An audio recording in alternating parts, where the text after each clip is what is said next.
Welcome back. You're watching Showdown, where I'm joined here in the Sky News studio by Simon Cowan from the Centre for Independent Studies and from the McKell Institute, Peter Bentley. Gentlemen, a tweet came in from one of our viewers saying, did Peter bump into these guys in the Macca's car park? That's obviously a fan, because both of these gentlemen have been on my shows on a number of occasions in relation to Peter Bentley, and a number more to come from Simon Cowan.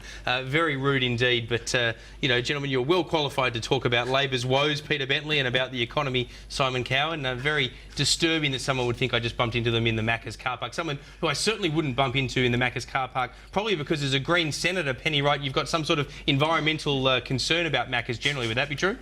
Yeah, not likely to find me in the Macca's car park, Peter.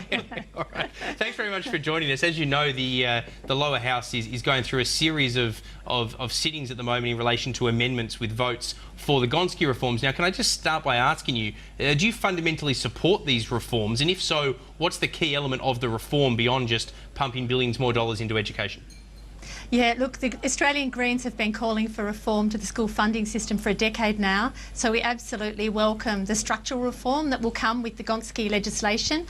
It was something that we were advised by the Gonski panel, a panel of eminent Australians who came to a consensus view that the current system is broken, it's opaque, it's not transparent, it's not principled, and the fundamental aspect of Gonski that we support and that we welcome is creating a framework whereby we'll actually have needs-based funding. So we'll be looking and identifying those schools and those students who absolutely need more funding and more resources so that they can actually achieve their full potential, so that we can take our place rightfully and proudly, both in the 21st century and the challenges that we have, but also on the world stage in terms of performance of our schools and equitable performance, so every kid can get a chance. Senator, do people have a right to be concerned, though, that the billions of dollars are going to go into exactly what you just said then, improving where we sit compared to other schools and other nations and their schooling systems? And the reason I ask that is because since the government came to power in 2007, there's been enormous cash injections into education compared to funding of school education during the Howard years, yet during that same time, all the international studies show us that we have actually fallen behind our OECD competitive countries on school rankings. I think it's important to say that the decline started during the Howard years. It's been going for about a decade now, and indeed over those years there was more funding going to non-government schools, and the decline has been occurring across the board. But the aspect about international performance that the Greens are really focusing on is the position we have in terms of equity in Australia.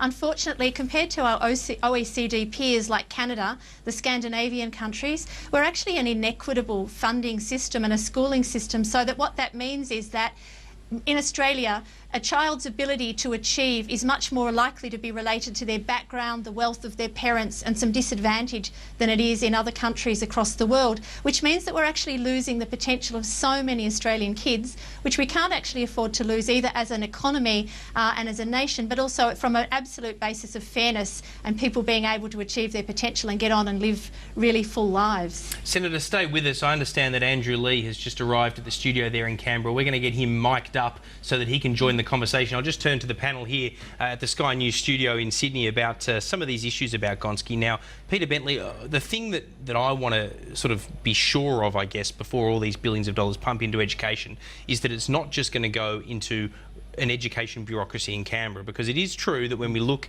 at funding increases of general administration spending on health, for example, where a lot of extra money has been pumped in over the last few years, general admin expenses have gone up substantially. It's also true that the National Disability Insurance Scheme, the initial rollout, is a bureaucratic rollout for a system that isn't yet in place. How do we ensure that when the money starts rolling in for Gonski, assuming of course it gets legislated and indeed that more than one state decide to be part of it, when that happens, how do we ensure that the money goes to, you know, the education equivalent of frontline services rather than just into building a bureaucracy in Canberra which matches and mirrors bureaucracies around the states? It's an excellent point, and the simple answer is the states and the territories will ensure that is the case, because essentially with Gonski, with education funding more broadly, we've got the Commonwealth, which primarily are funding providers, and we have the states and territories that are actually implementing. And so the Commonwealth has come up with Gonski as a funding mechanism to, as the Senators mentioned, to ensure that the equity is fairer. They're then providing that, and we've seen that already in New South Wales with the New South Wales government signing on. They're providing the funding, but the New South Wales government and all the state and territories will actually be rolling this out. And on your program, we've had the New South Wales Education Minister talk about their reforms. Western Australia has great reforms, Victoria, Queensland, etc. But not all states do, actually. I mean, one of the points about Gonski, isn't it, and I'll come to you in a moment, Simon, but Peter Bentley, isn't one of the points about Gonski that you need to have reforms already in place at a state level for the dollar value to be as high as taxpayers would like it to be? New South Wales has that.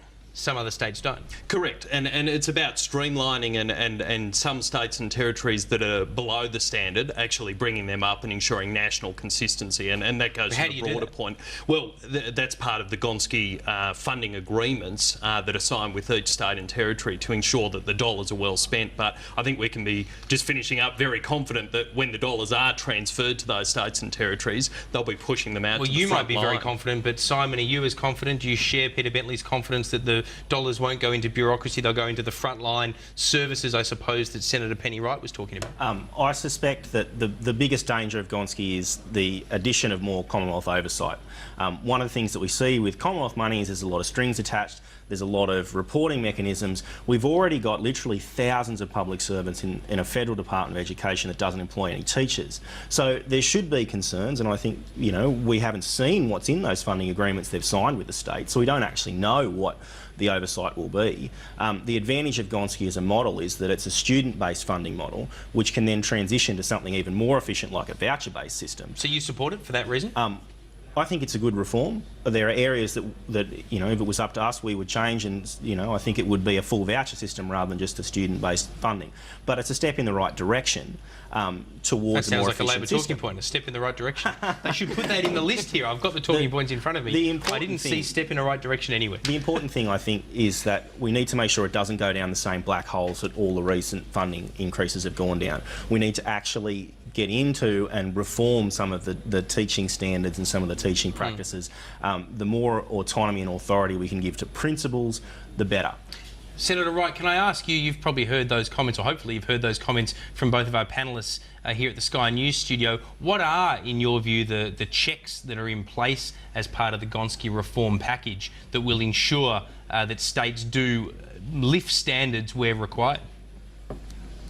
Well, Peter, it's quite clear that there's going to be requirements on states to maintain transparency and accountability.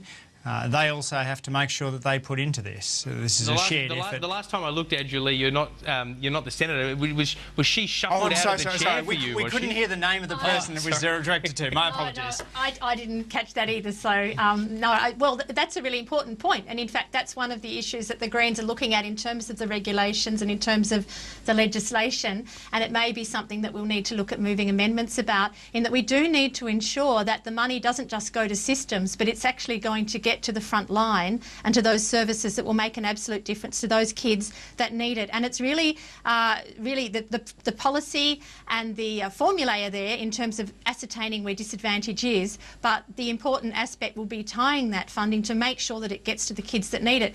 And I've been throughout visiting schools across Australia. I'm also been in schools in South Australia, and I am hearing from parents and teachers everywhere that they absolutely know where that money needs to be spent, and a lot of it is about human relationships that actually enable those kids to be able to learn better. It's engaging parents, it's engaging communities, it's supporting teachers, it's making sure those kids have what they need to be able to reach their potential. And so the last thing we want to see is that going and being squandered on bureaucracy and more administration. I think we can make sure that happens, but we have to be absolutely vigilant about that. Dr. Andrew Leigh, I want to actually just shift policy tax with you, if I can, and just ask you about the National Disability Insurance Scheme. Now, I've been wanting to ask this pop quiz question of a Labor MP for some time, but I wanted to get probably the brightest and most educated of the Labor Politics isn't a pop quiz, Peter, you know that. Down there in Canberra to answer this for me. What exactly are the what exactly will happen as part of the National Disability Insurance Scheme? We know that dollars will flow, but what will it actually mean for people that have a disability? Oh, that's not a pop quiz question, Peter. That's a Well, real I reckon question. half your colleagues wouldn't know the answer to it, so that's why I thought I'd come to the best and the brightest and see if you could answer it. Too kind as always. The big shift here, Peter, is that it's going to put the person with disabilities and their families at the centre. So whereas Well, at what the does that present mean? time...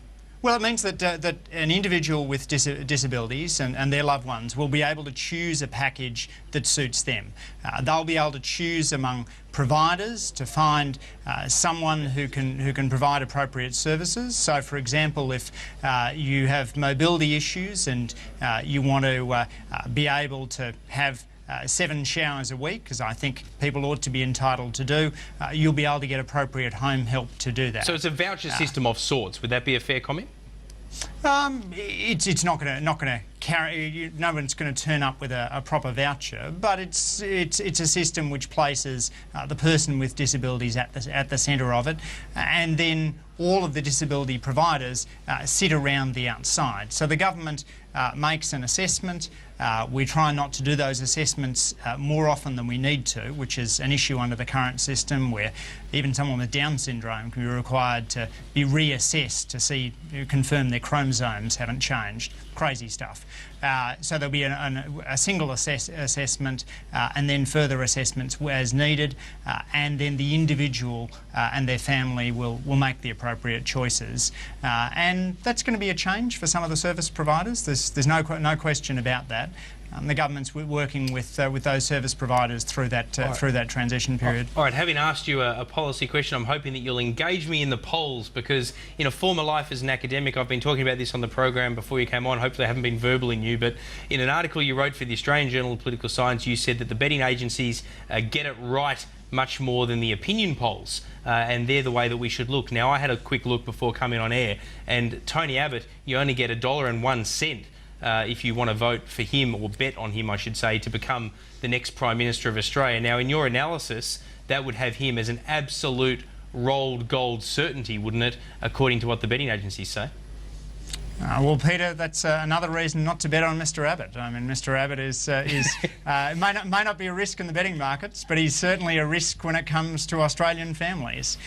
His slash and burn will have to be put in place if he wins office, just because there's such a gap between the special interests to whom he's made promises and the tax base that he has available to fund those changes. Andrew Leigh, I didn't notice one talking point amongst all of that, because I actually happened to be sent a copy of the talking points. I've got them here in front of me. You can't see. You're looking down the barrel of a camera. But what you were supposed to say then was our future is not assured and Tony Abbott is just not up to it. Well, that's of course certainly true, Peter, and I don't think I could have put the point better than you have. But you know, as you say, only we've one got of a lot us is prepared for this show, Dr. Leigh. Only one of us has had a good Exactly. read through the talking notes. Would you like me to ask you some questions, Peter? Would that make we you haven't more got time for comfortable? that. I want to go back to the Greens Senator Penny Wright, if I can, and just ask you briefly about the state of the Labor government. There must be some dismay, surely, as a Green who entered an alliance with this government back in 2010. No matter how proud you might be of some of the elements of policy achievement from your party's perspective, the nature of the way the government is travelling has been a black mark on this term in government. You'd concede that, surely. Look, I'm actually very proud of some of the achievements that the Greens have had, as you indicated. Of course I am. I mean, we've moved into a way of pricing carbon that all the economists were recommending is the way that we actually need to tackle climate change. We've had agreement to have Denticare so that we can actually roll out dental care for young children who are disadvantaged, and all young children will have good dental health because of that. And there's a range of other things that we've done. Can I so ask it's you a actually fair question, though, then, Senator? Because it's a fair question. And Labor MPs do this all the time. They reel off all the positive things.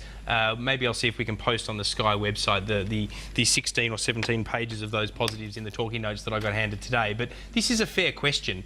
If it's been so successful, why? What are the reasons that the government is trailing by an almost record margin in the opinion polls?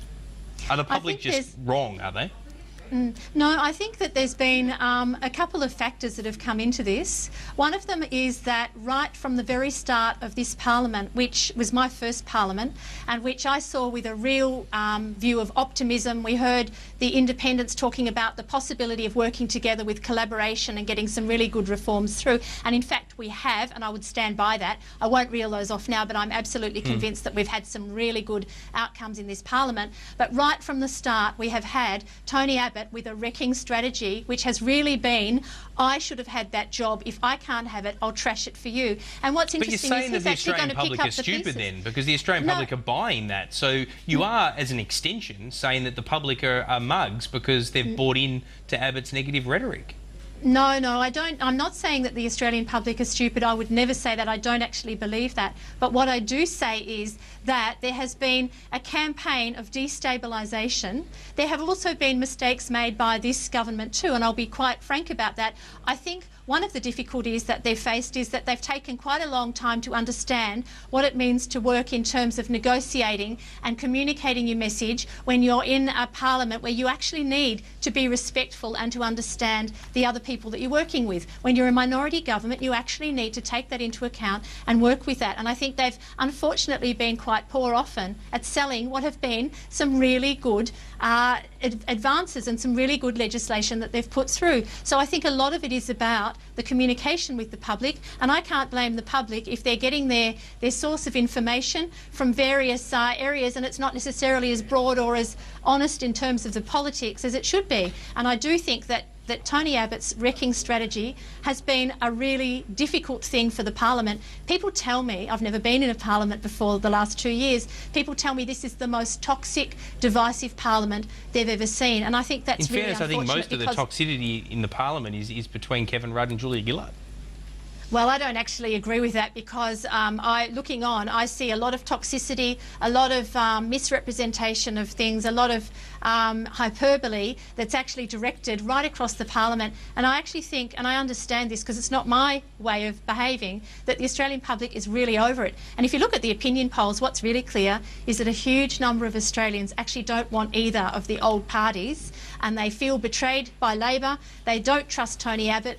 And I think that they're really looking at where we're going in the national parliament, and I think we should be acting more in the national interest. Andrew Leigh, do you agree with the Senator's views there that you're failing miserably in terms of, not you personally, but the Labor Party is failing miserably in terms of its ability to sell its message? That's a pretty scathing assessment of the way that this government has managed to sell its message, even if you think that the goals and the policies are worthwhile. Look, Peter, it's obviously easier to govern in an environment like the early 2000s, where you've got record mining royalties coming in and you're just churning the wheel of the cash machine. Putting through reforms like putting a price on carbon pollution and building an NDIS is hard. But to one of the things that Penny was saying, I've just come from the floor of the House of Representatives where the Coalition were moving to disallow our network of marine parks around the coast, including a network that was put in place by John Howard in 2007 when Malcolm Turnbull was the minister. That's how negative they are. They're actually trashing their own legacy. Turnbull voting in favour of that? Yep, absolutely. Malcolm Turnbull was voting to disallow something that he had brought to the Parliament himself. Just extraordinary stuff, Peter. And you see this day in, day out. We've said it on fuel tax reforms. We, of course, saw it on climate change, where the Howard government had supported an emissions trading scheme. Brendan Nelson, Malcolm Turnbull supported that, and then the opposition backflipped. They will say no to absolutely everything. It's striking to sit in the House of Reps and just feel that wave of negativity coming at you. And as Penny has said, I don't think it's a surprise that that's permeated the general public. But people shouldn't lose track of the fact that Australia's a pretty great place to be right now. We've topped the OECD's Better Life Index recently. We've got one of the lowest debt loads in the OECD. It might be a great place to be, Andrew Leigh, but we're going to have to let you go back to dreary old Canberra stay indoors, because that's not much of a place to be. I'll tell you that much. I'll tell you that much. I forget, of course, that you are an MP for Canberra. All the best with that. It's a great place to live. But we have to go to a commercial break. Senator Penny Wright and Dr. Andrew Leigh, we really appreciate you joining us on Showdown. We'll let you get back hard at work there, and Senator, I'll hope that you can give some tips, communication tips there to Andrew Leigh on the way out of the studio. Thanks both of you for your time. I'll definitely do that. Thank you, Peter. We're going to take a